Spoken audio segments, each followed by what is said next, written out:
আমরা ছোট বড় অনেকেই কিন্তু ডিম খেলেও ডিমের কুসুমটা কিন্তু অনেকেই খেতে চায় না। কিন্তু ডিমের কুসুমটা অনেকে পছন্দ করে নিবে না। আমিও নাকি ছোটবেলায় ডিমের কুসুমটা খেতাম না, পছন্দ করতাম না, ফেলে দিতাম।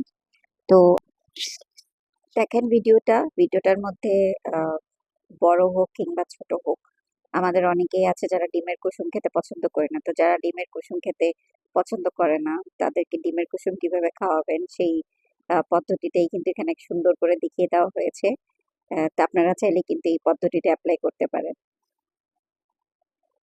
দেখেন এখানে কিন্তু উনি ডিমটাকে একটা মোজার মধ্যে ঢুকিয়ে নিয়ে খুব ভালোভাবে ঝাঁকিয়ে নিয়ে কিন্তু ডিমটাকে লালার সাথে একদম ভালো করে মিক্স করে ফেলছে। এরপরে সেটাকে বয়েল করে তারপরে হচ্ছে তার হাসব্যান্ডকে খেতে দিয়েছে। তো আপনারা চাইলেও কিন্তু এই ট্যাকটিসটা পদ্ধতিটা এপ্লাই করে দেখতে পারেন।